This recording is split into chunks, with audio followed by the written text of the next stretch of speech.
warahmatullahi wabarakatuh. Perkenalkan, saya Rizky Genjahya, manajemen kehutanan dari Perhutanan Nasional Oren. Hari ini akan mencoba untuk menerangkan bagaimana kita sebagai pelaku usaha, khususnya yang bergerak di bidang kehutanan, itu mengurus izin penangkaran. Nah, kenapa kita harus mengurus izin penangkaran dan mungkin nanti selanjutnya ada izin edar? Karena usaha kita kalau punya izin pastinya akan legal dan bisa menghindari resiko-resiko di kemudian hari. Dan mungkin kalau dari segi bisnisnya, jika punya izin penangkaran dan izin edar, kita pasti bisa menaikkan omset karena bisa mengirim usaha kita keluar tanpa ada batasan-batasan pengiriman atau gangguan-gangguan lain yang bisa mengganggu bisnis atau usaha kita. Jadi untuk pelaku usaha, khususnya di bidang kehutanan, apalagi yang diusahakan itu tumbuhan satwa liar, harus ada 2 izin yang diurus.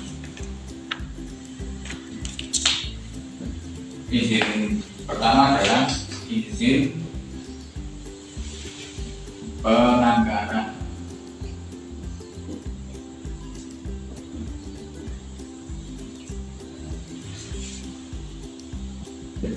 Dan yang kedua itu harus juga punya izin edar.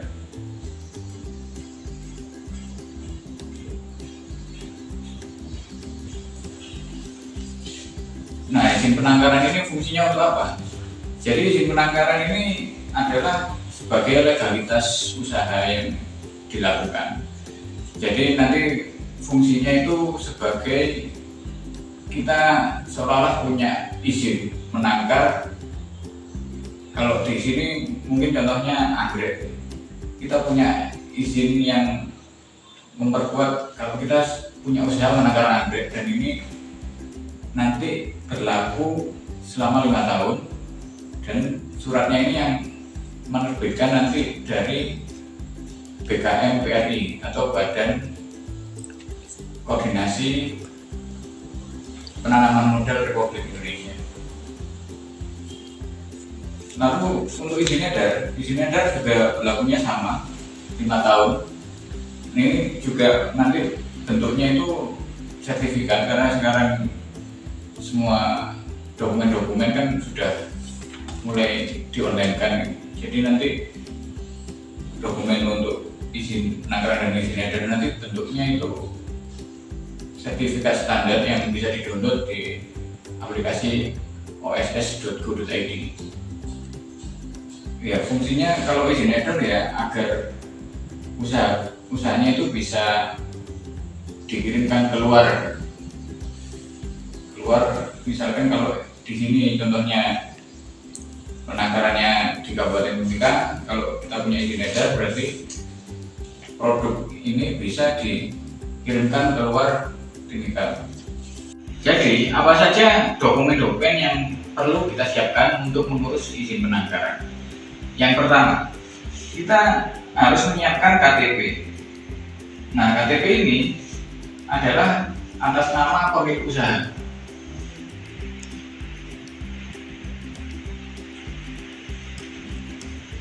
Kenapa harus KTP usaha? Karena yang kedua, kita juga membutuhkan NPWP.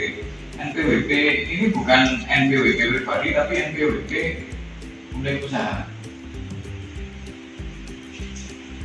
Selanjutnya, unit usaha ini harus punya akta notaris.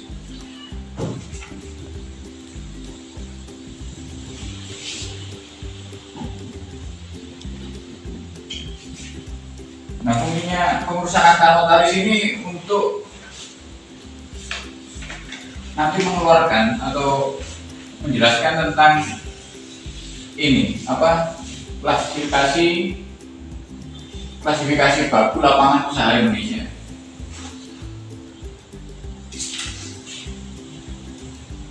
Dan dari KBLI nanti ini atau klasifikasi baku ini ada kode atau nomor 0229, dan harus nomor ini ya, karena usaha usahanya karena usahanya itu usaha untuk usaha kehutanan lainnya.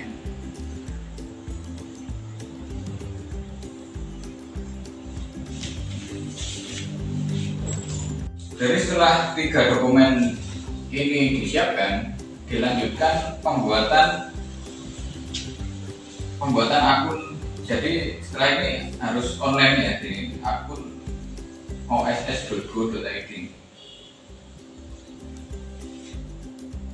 Setelah masuk ke oss.go.id dan sudah punya akun, maka dilanjutkan untuk pembuatan NIB atau nomor induk usaha. Dari NIB ini nanti keluar pilihan untuk mengurus surat pernyataan pengelolaan lingkungan hidup atau SPPL. Ya, setelah punya akun dan keluar nanti SPPL ini, unit usaha ini atau pengusaha yang ingin mengurus izin penangkaran ini juga harus dilengkapi oleh fakta integritas.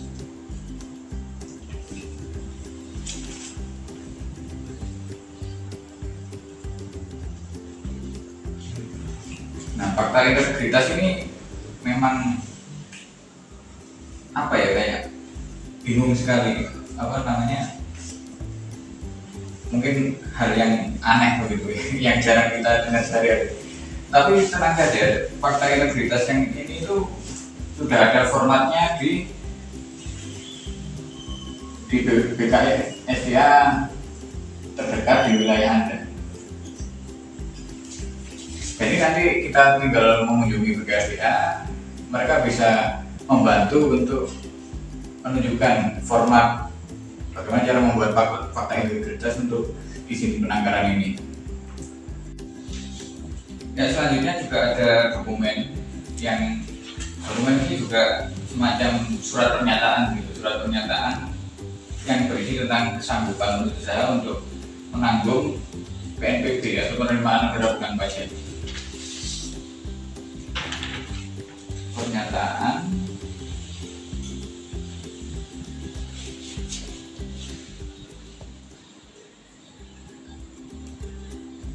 kesanggupan PNBP.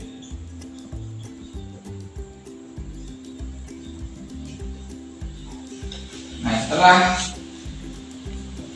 dokumen ini siap, selanjutnya unit usaha untuk terutama yang ingin melakukan izin penangkaran ini harus menyiapkan proposal.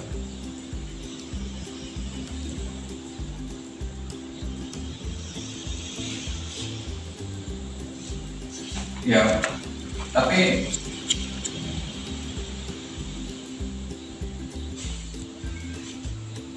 kan di sini mungkin bingung ya proposal yang dimaksud bagaimana, tapi tenang saja, dari fakta integritas, pernyataan kesanggupan PNBP, dan proposal ini semua ada formatnya di BKSDA.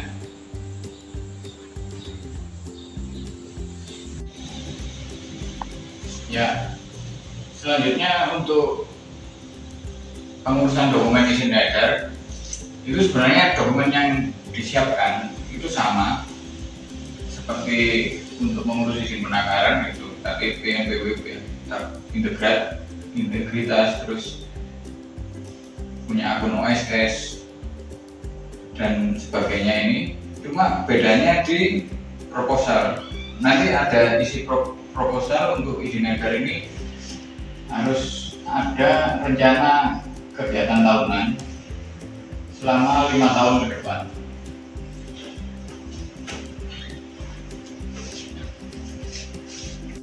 Tadi kan sudah ada 7 dokumen yang perlu disiapkan. Jadi dokumen itu langkah selanjutnya ya. Misalkan ini dokumen tadi sudah siap,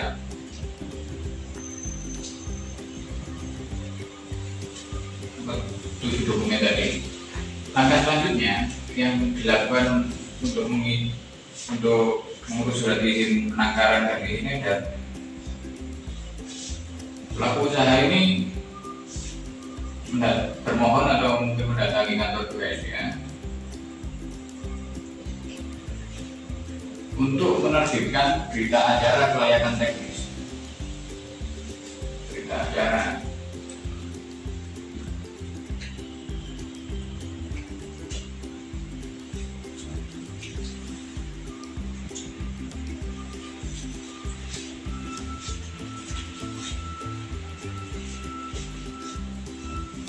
setelah memanggil ke KSDA, nanti KSDA akan memeriksa apakah berita acara ini sudah lengkap atau siap,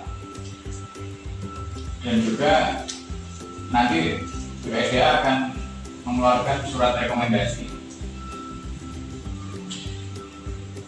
Setelah BAP dan rekomendasi dari KSDA ini lengkap, maka 7 dokumen tadi digabung dengan berita acara dan rekomendasi dari BKSDA, tinggal kita submit atau unggah ke OSS.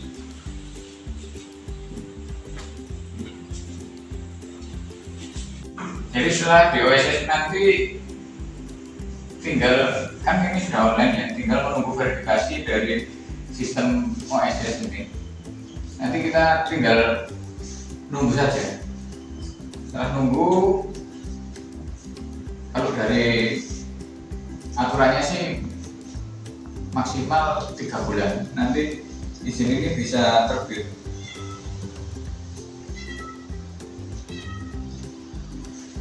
Ya mungkin begitu saja yang bisa dijelaskan.